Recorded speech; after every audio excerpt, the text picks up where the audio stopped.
2021년과 2023년 요 사이에 TG가 엄청나게 증가한 것을 볼 수 있었습니다. 갑자기 TG가 확 뛴 거잖아요. 무려 한 6배 이상 튀었어요, 지금. 환자들이 저럴 때 뭘 걱정할까요? 뭐 암이 생겼나? 그럴 수 있잖아요. 근데 그럼 그 조건에 대해서도 한번 저희가 짚고 넘어가 보는 게 좋을 것 같습니다. 다음 내용을 좀 보시죠. 우선 갑상선 기능에 영향을 주는 조건입니다.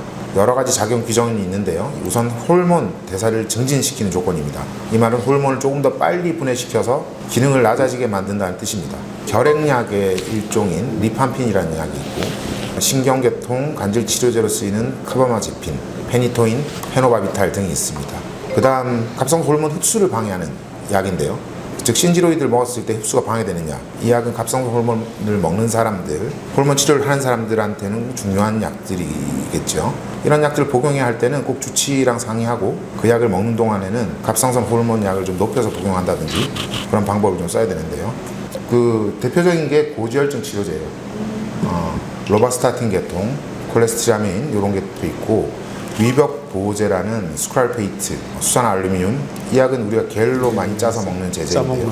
겔포스. 예, 그렇죠, 그런 그렇죠. 거죠. 여기에 딱 겔포스가 들어가요. 이런 약들이 이제 갑상 호르몬뿐만 아니라 다른 약들의 흡수를 방해하기도 합니다. 그리고 철분제가 있는데 이 약은 다른 어떤 약과도 따로 분리해서 드셔야 합니다. 근데 저는 스님 항상 강조하듯이 저 환자한테 말씀을 드리는데 갑상선 호르몬제 아침에 드시고 최소 30분에서 1시간 공복 유지하고 그 다음에 약을 드시라. 다른 약을 드시라. 이렇게 강조를 하거든요. 그 다음으로 이제 몸속에서 흡수된 T4 성분이 액티브 폼으로 활성화돼야 갑상선 기능을 활성화시키는데 이 과정을 방해하는 약입니다. 아미오달론, 요오드 함유 조영제 등이 있죠. T4 성분은 우리가 아는 신지로이드, 신지록신 등 호르몬 계통의 약입니다. 그리고 약 자체가 갑상선 기능 저하를 유발하는 약들도 있는데 메포민, 당뇨약이, 비만형 당뇨에 쓰는 약이고 리튬 등이 있죠.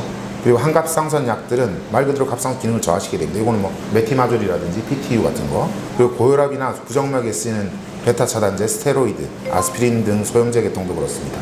이건 시간 텀을 좀 많이 띄워서 드시게끔 하면 큰 전 영향은 없다고 생각을 해요. 저희가 피해야 될 약이 너무너무 많은데요? 뭔가 갑상선 치료를 할 때는 갑상선 약만 먹어야 되나 싶을 정도로 피해야 될 약이 너무 많은 것 같아요, 이게. 그래서 일반인들이 이 모든 걸 기억할 수가 없겠죠. 그래서 의사들 중에서 전문가 아니고서는 모르는 경우가 더 많습니다. 그래서 무슨 약을 드시는지, 생활에 어떤 변화가 있는지를 꼭 알려주셔야 합니다. 내용을 조금 정리해보면 이렇게 갑상선 기능 항진 유발을 하는 약, 저하를 하는 약을 이렇게 우리가 정리를 해놨어요. 설명드린 내용이 여기 다 들어있는데 여전히 복잡하죠. 그래서 여기 보시는 대로 많이 사용하는 약은 조금 굵은 글씨로 이렇게 써놨습니다. 이런 거 좀 참고하시면 되지 않을까 싶어요. 근데 이렇게 딱 표를 보니까 항진을 유발하는 약보다 저하를 유발하는 약이 훨씬 많네요. 뭔가 기능을 방해하기는 쉬운데 그걸 증진시키기가 쉽지 않다는 뜻이에요. 그 예를 들어 뭐 공부를 못하게 옆에서 뭐 같이 놀자 그러고 방해하기 쉬운데 그 걔를 공부를 잘하게 만들기 굉장히 어렵잖아요. 그렇게 생각하면 딱 맞을 것 같습니다. 자, 그리고 이제 기능 항진시키는 약들을 한번 보면 대부분 신경계통에 영향을 미치는 약들이 많아요. 자, 그래서 이 신경계통에 미치는 영향은 이 약 자체가 기능 항진을 만든다기보다는 뇌 전체적인 그 신경계통의 그 컨트롤을 통해서 기능 항진을 만든다, 이렇게 이해하시면 좋겠고요. 장원 선생님 중요한 이야기였어요. 이걸 어떻게 다 기억해요? 다만 자신의 생활에 어떤 변화가 생기면 꼭 주치의한테 이야기를 하시면 좋겠다, 이런 뜻입니다. 네. 그러면 다음은 이제 음식 얘기를 한번 해보는 게 좋을 것 같은데 또 어떤 조건이 있을까요? 가장 중요한 음식들로는 요오드가 많이 함유된 음식, 그리고 염증을 유발할 수 있는 음식들인데요. 우리가 많이 이야기하는 것처럼 요오드 섭취가 너무 많으면 갑상선염이나 기능 항진을 유발할 수 있고 결핍되면 거대 선종을 생기게 할 수 있습니다. 그리고 이 염증을 유발하는 음식들은 비록 간접적인 영향이지만 갑상선 건강에 뭐 좋지 못하겠죠. 이 내용도 복잡하니까 아예 표로 설명을 드릴게요. 자, 기능에 도움이 되는 음식, 적당량의 요오드, 과잉이 아닌 적당량의 요오드입니다. 해초류, 유제품, 계란 노른자, 셀레늄, 아연, 비타민 D, 황산화 성분, 여러 가지 색깔의 채소, 베리류, 그리고 기능에 방해되는 음식, 요오드 과잉, 결핍 같은 극단적인 요오드 섭취, 글루텐, 가공식품, 방부제가 많이 들어간 가공식품, 과도한 설탕과 포화지방 등입니다. 하여튼 지금 보면 글루텐이 포함된 음식, 뭐 가공식품 뭐 이런 것들이 있는데 결국 건강한 음식이라고 지목된 게 갑상선 건강에도 좋다, 이렇게 생각하시면 좋을 것 같은데요. 그럼 이제 다음 내용으로 어떤 게 있는지 한번 부탁드리겠습니다. 오늘 주제에 맞게 한동안 잘 유지되다가 이상하게 TG가 증가하는 일이 벌어졌을 때 참고해야 될 사항을 정리해 보았습니다. 지금까지는 그러니까 갑상선 기능 자체에 영향을 미치는 거지만 우리가 그 다이로글로불린의 농도에 영향을 미칠 수 있는 그런 조건을 이야기하는 거죠. 자, TG가 증가할 수 있는 조건은 갑상선 기능 저하가 발생한 경우, 즉 TSH가 증가한 경우, 그리고 사이로젠 약을 투여한 경우. 사이로젠이라는 건 제조합 TSH인데 이게 우리가 방사능 치료 전에 첫 치료 이렇게 하는 약이라고 간단히 생각하시면 될 것 같아요. 부정맥 약 중에 아미오달론 같은 약, 항갑상선 약을 복용하는 초기나 항암제 복용 초기 이럴 때 TG가 증가하는 현상이 나타날 수 있습니다. 그리고 이 아래에 있는 아스피린 등의 엔세이드 계통, 스테로이드는 TG를 높이기도 하고 낮추기도 하는 그런 약으로 알려져 있습니다. 그러니까 TG 레벨을 흔든다 이 정도로 기억하시면 좋을 것 같아요. 이런 약 때문에 그 TG 농도가 올라가거나 내려가거나에 영향을 끼칠 수 있다는 말씀이신 거죠? 그리고 음식은 요오드의 과다 섭취, 그다음에 글루텐, 가공 음식, 과도한 설탕, 카페인, 알코올 등이 있습니다. TG를 감소시키는 약은 항갑상선제를 장기적으로 사용하는 경우 소마토스타틴 유도체, 그리고 신경계통 약물 이런 게 있습니다. 그래서 주목할 것은 아까 갑상선 건강에 좋다는 음식들이 모두 TG 레벨을 안정화시키는 작용을 한다는 것입니다. 거기 십자가 채소라는 거 사실 저는 이름만 알지 그게 사실은 십자가 채소 머리에 와닿진 않거든요.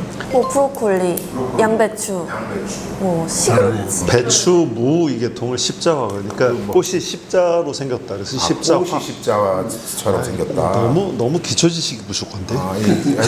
가사 실과 쪽에 이제 굉장히 안 돼. 이들 야채를 생으로 먹으면은 고이트로젠이라는 성분이 있어서 갑상선을 크게 만들고 갑상선도 자라게 하지만 익혀서 먹으면 오히려 도움이 된다고 합니다.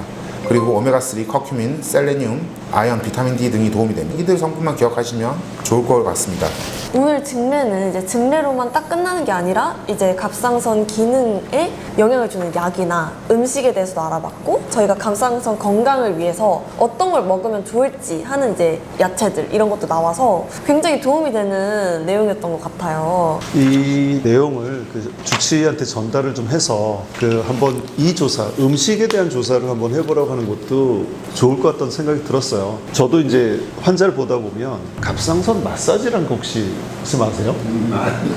아니 이제 림프 마사지도 있고요. 갑상선 부위를 마사지하는 사람도 있어요. 우리가 수술하고 나면 왜 갑상선을 이렇게 매니플레이션 한다고 그러지 않습니까? 자꾸 조작을 하다 보면 TG가 올라가는 경우도 있긴 있는데 저는 처음에 이걸 들으면서 그 생각을 좀 했어요.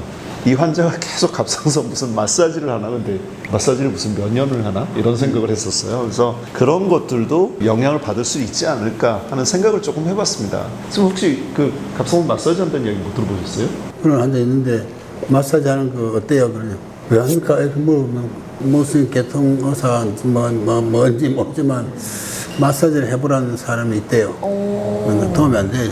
그러니까 하등 쓸데없는 짓이라는 그런 생각. 이게 만약 캔서가 림프노드에 가 있다. 그냥 막 버티는 게 마사지. 그래서 그 예전에 우리 갑상선 브로스 할 때 바로 알기 할 때도 나오긴 했는데 림프 마사지 그거 별로 권장하지 않는다. 그건 해서는 안 된다 이런 생각이 든 거죠. 혹시 교수님 오랜만에 같이 하셨는데 어떤 느낌이 드셨는지요? 쓸데없는 걱정 많이 하고 있는 것 같아 우리가. 저런 거 생각 안 해도 환자 잘 치료된다고 지금. 근데 교수님 보면 놀라잖아요. 왜? 내가 22였는데 TG가 갑자기 158 이렇게 되면은 놀라죠. 너무 놀라죠. 22에서 28 이 정도로 뛰었으면 뭐 그런가 보다 하는데 158 뭐 이렇게 막 100 몇십이 딱 오르면 걱정하죠 교수님. 그래서 그 걱정할 필요 없다. 그걸 이제 우리가 괜찮아요 라고 한마디 하는 것보단 뭘 드세요? 어떠세요? 라고 하고 그러시다면 문제 없어요. 그 어프로치 방법은 좋은 것 같습니다. 네. 저런 환자 실제로 많이 봤어요?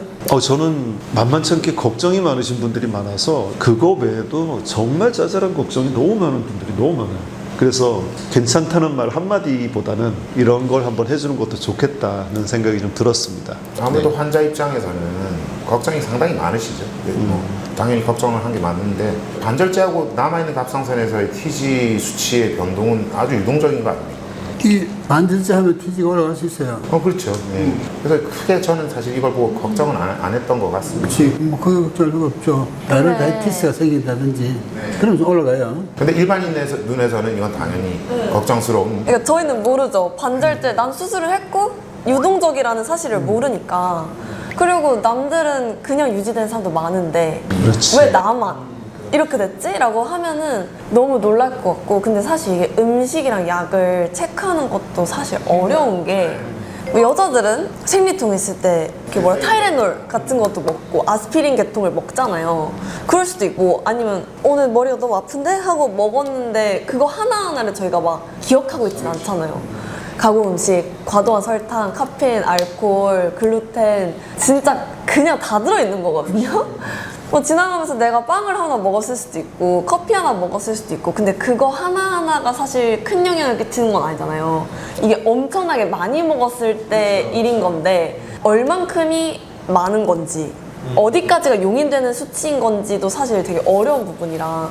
중요한 이야기를 해준 것 같아요. 이게 우리들도 이런 생각을 좀 가지고 환자를 봐야 되겠다는 생각이 방금 들었어요. 그러니까 지금 답답해하는 부분에 대해서 아니까 이제 우리도 참고하겠고요. 앞으로도 그런 내용을 이제 자꾸 소통해 나가는 게 우리 채널의 키포인트인 것 같습니다.